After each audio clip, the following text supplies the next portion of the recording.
जय श्री कृष्ण। आप सबका वैदिक प्रेडिक्ट में स्वागत है। दोस्तों, 27 जून को मंगल अपना राशि परिवर्तन कर रहे हैं और ये मीन राशि से चलकर अपनी मेष राशि में आएंगे, जो कि इनकी मूल त्रिकोण राशि है। और वहां राहु पहले से ही विराजमान है। अब मंगल एक फायरी प्लेनेट है, इनका तत्व जो है आग है, क्योंकि एनर्जी बहुत होती है इनके अंदर। और राहु के साथ अगर इनकी युति हो जाए तो कई गुना और बढ़ जाती है इनकी प्रवृत्ति, जो एक ऐसे मनुष्य के अंदर एक ऐसी स्थिति पैदा करती है जो ज्यादातर उसको नुकसान ही होता है उससे। अब क्योंकि ये आपकी राशि, मेष राशि की बात करें तो मेष राशि में ही हो रहा है, तो मेष राशि वालों के लिए खास ये ध्यान रखने की ज़रूरत है कि क्रोध से बचें।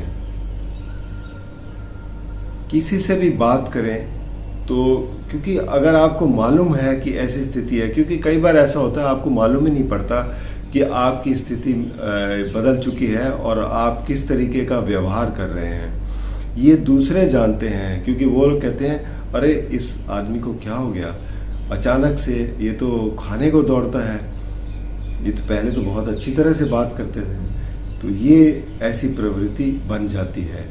इस बात को अगर आप थोड़ा सा ध्यान दें तो आप इससे बच सकते हैं। एक तो ये कि आप बजरंग बाण का वो करें, नित्य पढ़ें इसे, और हनुमान चालीसा रोज पढ़ें और हनुमान मंदिर जाएं, ताकि आपको इससे जो बुरे प्रभाव हैं वो बच सकें। आइए बाकी राशियों के लिए भी देखते हैं। वृषभ राशि के लिए, वृषभ राशि के लिए ये योग बनेगा द्वादश भाव में। अब द्वादश भाव क्या है? द्वादश भाव आपके आराम करने की जगह है, आपका बेडरूम भी है। अब वहां पर अगर आपके पत्नी के साथ झगड़ा हो जाता है तो, या वैसे ही आपको मस्तिष्क में परेशानी रहती है कि आपको नींद नहीं आएगी, तो ये सब इसके परिणाम निकलते हैं। ऐसे ही अब बात करें मिथुन राशि की, तो मिथुन राशि के लिए एकादश भाव में हो रहा है। अब एकादश भाव में क्रूर ग्रह जो है, अगर दो क्रूर ग्रह बैठे हैं तो आपको लाभ तो बहुत अच्छा देंगे।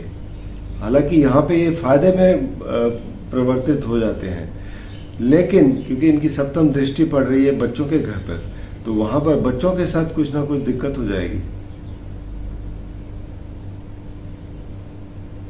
आपके कर्क राशि की बात करें तो कर्क राशि के लिए ये बन रहा है दशम भाव में।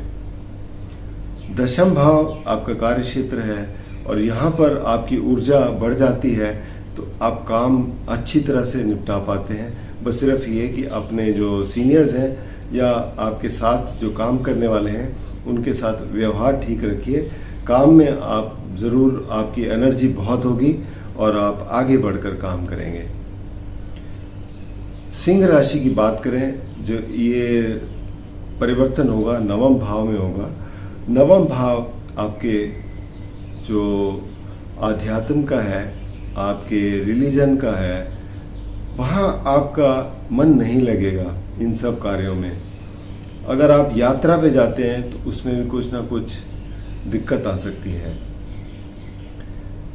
ऐसे ही अब बात करें कन्या राशि की, तो कन्या राशि के लिए ये योग बन रहा है 8वें घर में।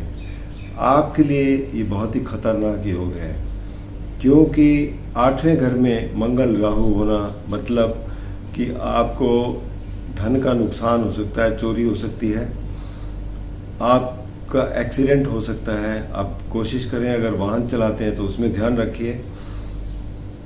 आप बीमार पड़ सकते हैं। तो ये सब चीज़ें, क्योंकि 8वां घर कुछ ऐसा ही है कि बड़े अनएक्सपेक्टेड रिजल्ट देता है। तुला राशि की बात करें तो ये सप्तम भाव में हो रहा है। सप्तम भाव में इन दोनों की युति जो है वो आपके रिश्तों को खराब करेगी, चाहे पति पत्नी के हो या बिजनेस के हो। पार्टनरशिप में कोई दरार आ सकती है।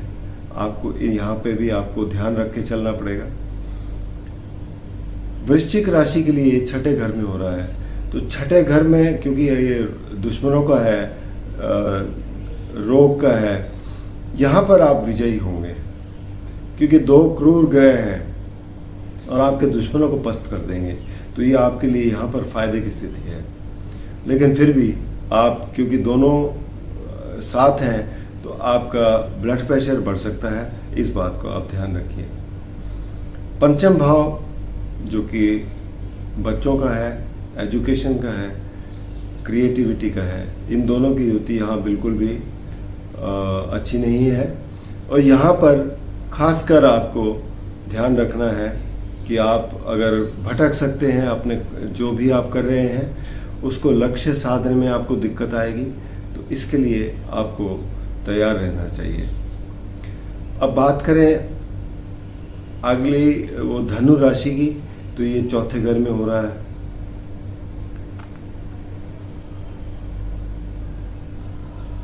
धनु राशि नहीं, मकर राशि। मकर राशि के लिए चौथे घर में हो रहा है। अब चौथा घर क्या होता है? माँ का है, प्रॉपर्टी का है। अब माँ को तकलीफ हो सकती है, प्रॉपर्टी का कोई काम कर रहे हैं उसमें कुछ नुकसान हो सकता है, वाहन अगर चलाते हैं या वाहन है उसमें कोई गड़बड़ी आ सकती है, या वाहन नया खरीद रहे हैं तो वो आपके लिए अच्छा नहीं रहेगा इस वक्त। तो इन सब बातों से आपको फर्क पड़ेगा। इसके अलावा अब बात करें कुंभ राशि की, तो कुंभ राशि के लिए तीसरे घर में हो रहा है। अब तीसरा घर क्या है? पराक्रम का है। अब यहाँ पर इन दोनों की युति आपका पराक्रम तो बहुत बढ़ा देगी, कोई भी काम करने की क्षमता आपकी काफ़ी अच्छी रहेगी। लेकिन फिर भी यहाँ पर क्योंकि ये घर जो है वो आपके छोटे भाई बहनों का भी है, छोटे भाई बहनों के साथ आपके रिश्ते बिगड़ सकते हैं। ये पड़ोसियों का भी है, पड़ोसियों से रिश्ते बिगड़ सकते हैं। ये आपके रोज़मर्रा के लोगों की ज़िंदगी जो आप रोज़ मिलते हैं उनका भी है, उनके साथ भी व्यवहार में अगर कोई दिक्कत आएगी तो उनके साथ भी आप लड़ाई झगड़ा हो सकता है। तो इन सब बातों का आपको ध्यान रखना है। अब इसके अलावा बात करें आपके मीन राशि की, तो मीन राशि के लिए ये दूसरे घर में हो रहा है। दूसरा घर वाणी का है। आपकी वाणी बहुत कठोर हो जाएगी। वाणी कठोर हो जाएगी तो आपके रिश्ते बिगड़ेंगे, परिवार में आपकी स्थिति खराब हो जाएगी। आपको धन लाभ तो ज़रूर होगा लेकिन बाकी सब जगह आपको नुकसान होगा। तो इन सब बातों का आप ध्यान रखिए। और उपाय के तौर पर जैसे मैंने बताया कि आप मंगलवार को बजरंग बाण का पाठ करिए, हनुमान चालीसा रोज़ पढ़िए, हनुमान मंदिर जाइए। ये सब से आपको थोड़ा सा इसमें सहायता मिलेगी अपने आप को संभालने में। तो क्योंकि ये स्थिति ऐसी बन जाती है कि आप ना चाहते हुए भी आप कुछ ऐसा कर बैठते हैं कि आपको कोई ना कोई ऐसी दुविधा में डाल देते हैं। बाकी व्यक्तिगत रूप में अगर कोई समस्या है तो आप नीचे दिए गए नंबर पर संपर्क कर सकते हैं या vedicpredict.com पर लॉगिन कर सकते हैं। और रिक्वेस्ट करूंगा कि अगर आपने चैनल को सब्सक्राइब नहीं किया तो कृपया सब्सक्राइब करके बेल आइकन ज़रूर दबा दें ताकि आने वाली वीडियो की नोटिफिकेशन मिल जाए। अगर आपको वीडियो पसंद आए तो आप शेयर भी कर सकते हैं ताकि दूसरे भी इसका लाभ उठा सकें। धन्यवाद।